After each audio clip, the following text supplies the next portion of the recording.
શકાય તેમ છે. નેમિશ, આપની પસંદના મિડ કેપ સ્ટોક કયા રહેશે?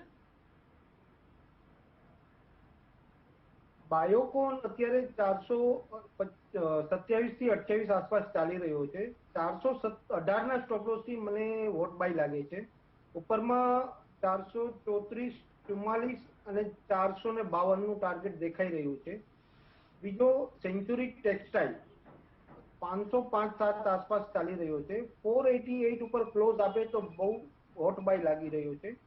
ઉપરમાં 526, 548 ને 570 ના સંજોગો દેખાઈ રહ્યા છે, જે કદાચ 3 થી 4 દિવસમાં હોઈ શકે. તે સિવાય HDIL પણ સારો લાગી રહ્યો છે. 56 નો ભાવ ચાલી રહ્યો છે. 53 ના સ્ટોપ લોસ થી તેમાં પણ લેણ કરી શકાય. ઉપરમાં 59, 65 સુધી જઈ શકવાના સંજોગો છે. તે સિવાય IDBI બેંક 55 આસપાસ ચાલી રહ્યો છે. 53 નો સ્ટોપ લોસ છે. 59 થી 63 નું ટાર્ગેટ મૂકી શકાય, જે 3 થી 4 દિવસમાં આવી શકવાના સંજોગો દેખાઈ રહ્યા છે. ઓકે, અહીંયા 4 કોલ બની રહ્યા છે નેમિશ તરફથી, જ્યાં 59 to 63 ના ટાર્ગેટ અને 53 ના સ્ટોપ લોસ સાથે IDBI બેંકમાં ખરીદદારી કરવાની સલાહ બની રહી છે. આ લેવલની આસપાસ HDIL કાઉન્ટર પણ ટ્રેડ કરી રહ્યો છે, ત્યાં પણ અત્યારે એક બાય કોલ બનતો દેખાઈ રહ્યો છે. 59 to 65 ના ટાર્ગેટ અને સ્ટોપ લોસ 53 નો રાખી અને ખરીદદારી કરવા માટેની સલાહ બનતી દેખાઈ રહી છે.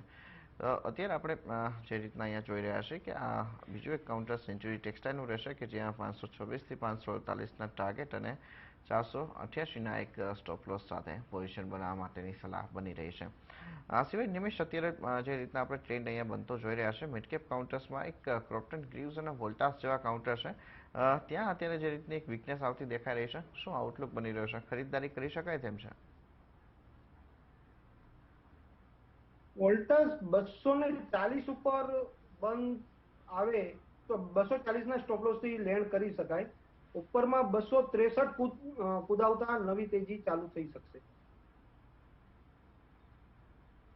ઓકે, ક્રોમ્પ્ટન ગ્રીવ્સ માટે આઉટલુક શું રહેશે નમિશ? ઓકે,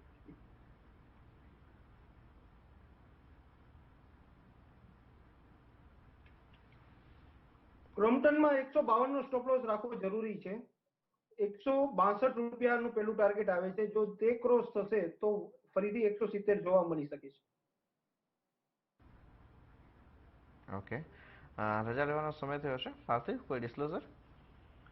ક્વાઇટ લાઇકલી છે. ઘણા બધા સ્ટોક્સ આપણે શો પર ડિસ્કસ કર્યા છે, તો એમાંના અમુક સ્ટોક્સ અમારા ઇધર લોંગ ટર્મ પોર્ટફોલિયોમાં હોય કે અમારા ક્લાયન્ટથી બી અમે એની ભલામણ કરી હોય. શો પર મને લાવવા બદલ તમારો ખૂબ ખૂબ આભાર.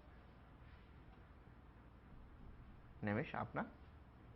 અહીં ચર્ચા કરેલા સ્ટોકમાં કોઈ પણ આઇટમમાં મારી પર્સનલ કે મારા ફેમિલીની કોઈ પણ પોઝિશન છે નહીં. અમારા ક્લાયન્ટ્સની તેમાં પોઝિશન હોઈ શકે છે. આભાર આપ બંનેનો અહીંયા અમારી સાથે જોડાવા બદલ. અને સાથે જ અહીંયા મિડકેપ કાઉન્ટર્સ ઉપર જોઈએ તો નરમાશ થોડી વધતી દેખાય છે. 1% સુધીનો ઘટાડો જોઈ રહ્યા હતા, એના બદલે અત્યારે આપણે અહીંયા જોઈ શકીએ છીએ 1.25% સુધીનો એક ફોલ આપણને બનતો દેખાઈ રહ્યો છે. તો મિડકેપ મંત્રમાં અત્યારે બસ આટલું જ. આગળ આપના માટે લઈને આવીશું કોમોડિટી લાઈવ. આપ જોતા રહો CNBC બજાર. નમસ્કાર.